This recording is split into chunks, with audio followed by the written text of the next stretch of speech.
दोबारा फरमाएगा कि कुरान करीम में नंबर लिखा है तौरा के बारे में आपने ये फरमाया कुरान करीम में 11 जगह आया है। सूरा हूद उसकी आयत नंबर 17 में लिखा हुआ है कि तौरात जो है वो इमाम रहमत है, इमाम व रहमा। जी हाँ, कुरान करीम में है बिल्कुल। और इमाम का काम है लीड करना। जी। और फिर कुरान शरीफ के 11 मकामात में आया है, जी कुरान शरीफ के 11 मकामात में आया है कि तौरात, ज़बूर, सहाइफ़े अंबिया, अनाजील, जी इसमें नूर है, इसमें हदायत है। जिस चीज में नूर और हदायत जिसको वो कुरान शरीफ कह रहा है, आप उसको कैसे कह सकते हैं कि वो तब्दील हो गई? और खुदा की जात से आप ये तवक्को करें कि उसका कलाम तब्दील हो जाए? ना तौरात तब्दील हो सकती है, ना ज़बूर तब्दील हो सकता है, ना अनाजील, ना सहाइफ़े अंबिया। खुदा का कलाम अटल है और ला तब्दील है। अच्छा, मेरा अगला सवाल ये है कि बड़ा मशहूर हो रहा है आजकल सोशल मीडिया में कि मैरी क्रिसमस ना कहें, इसका मतलब है खुदा ने बेटा जना, जबकि डिक्शनरी में इसकी मीनिंग जो है वो ये नहीं है। इसका मतलब ये है कि ईसा की विलादत मुबारक हो। तो आप मैरी क्रिसमस के क्या मीनिंग्स लेती हैं? मैरी का मतलब होता है खुशी। खुशी, ओके। ठीक है, क्रिसमस है जीसस की पैदाइश की खुशी।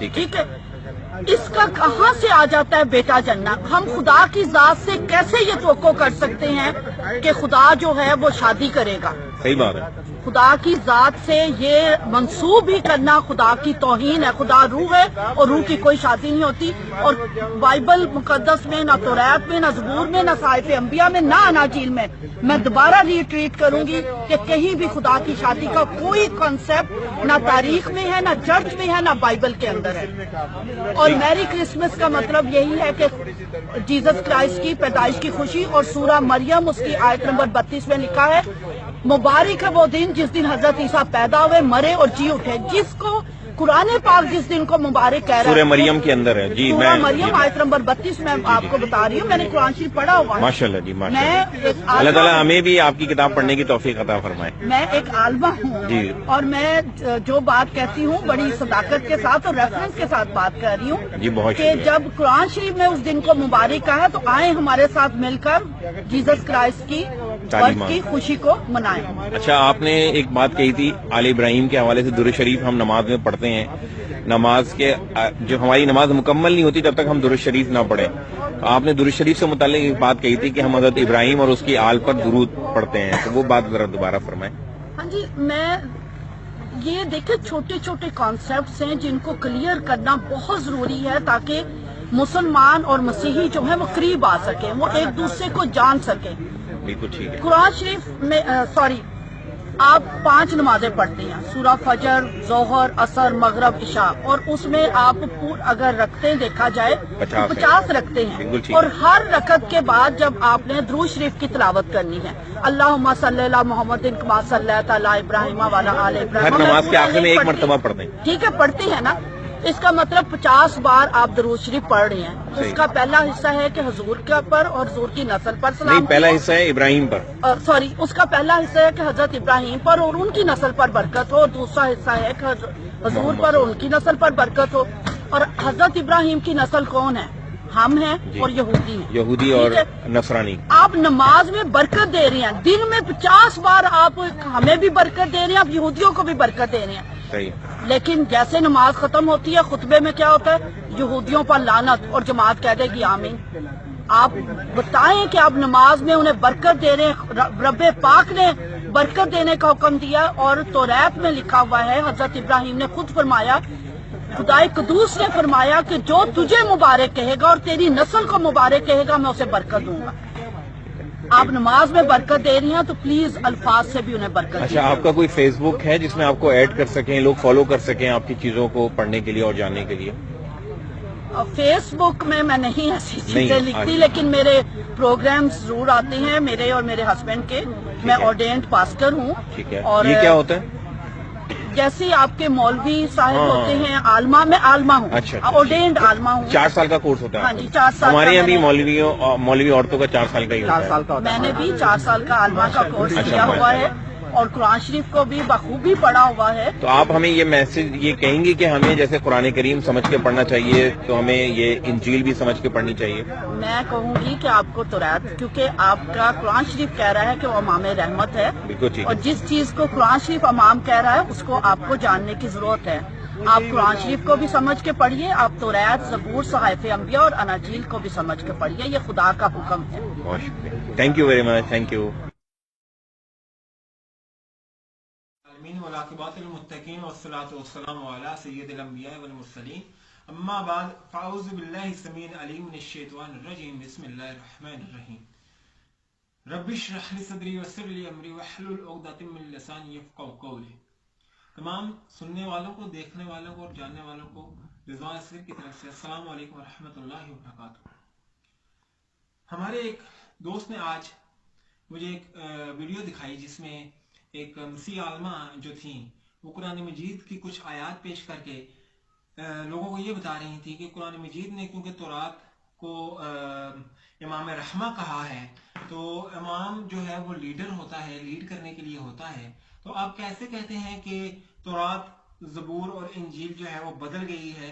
خدا کا کلام کبھی نہیں بدلتا, اور یہ جو ہے یہ بالکل ویسی ہی حالت میں ہے جیسی کہ نازل ہوئی تھی. تو سب سے پہلے جو بات میں عرض کرنا چاہوں گا وہ یہ ہے کہ قرآن مجید فرقان حمید کی جو تشریح ہے, قرآن مجید فرقان حمید جو نازل ہوا تھا وہ محمد رسول اللہ صلی اللہ علیہ وآلہ وسلم پہ نازل ہوا تھا, نہ کہ پاکستان یا انڈیا یا برصغیر پاک و ہند کے کسی مسیح پر, کہ وہ اس کی من مانی تشریح کرے اور من مانی تشریح کے بعد جو معنی اخذ کرنا چاہے وہ کر لے. محترمہ نے سورہ ہود کی آیت نمبر 17 پیش کی, جس میں انہوں نے بتایا کہ تورات کو جو ہے امام رحمہ کہا گیا ہے. تو پہلی تو بات یہ ہے کہ اس آیت میں جو صیغہ استعمال کیا گیا ہے وہ ماضی کا صیغہ استعمال کیا گیا ہے, کہ ہم نے جو ہے تورات کو بنی اسرائیل کے لیے رشد و ہدایت اور ان کا امام بنایا تھا. مسلمانوں کو یہ نہیں کہا کہ قرآن کی بجائے تورات آپ کا لیڈر ہے, تورات آپ کے لیے امام ہے. اس کی ایک مثال, اس کی ایک دلیل یہ ہے کہ یہ آیت رسول اللہ صلی اللہ علیہ وسلم یعنی حضرت محمد صلی اللہ علیہ وسلم پر نازل ہوئی تھی, اور انہوں نے اس کی یہ تشریح موسیٰ علیہ السلام حضرت محمد صلی اللہ علیہ وسلم پر نازل ہوئی تھی.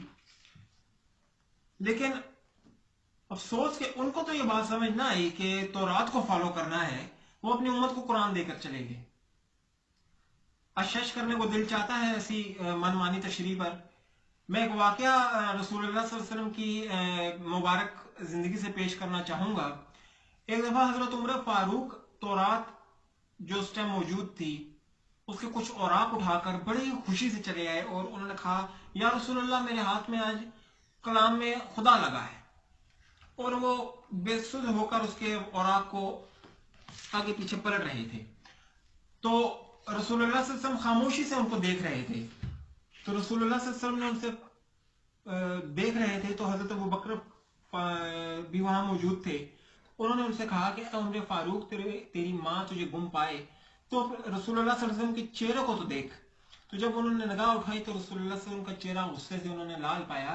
تو انہوں نے وہیں پر اس کو بند کیا اور کہا کہ میں راضی ہوا اللہ کے رب ہونے پر اور محمد کے نبی ہونے پر. تو رسول اللہ صلی اللہ علیہ وسلم نے فرمایا کہ اے عمر, آج اگر موسیٰ بھی زندہ ہو کر آ جائیں تو وہ بھی مجھ محمد کی ہی پیروی کریں گے. اب ہمارے کچھ مسیح حضرات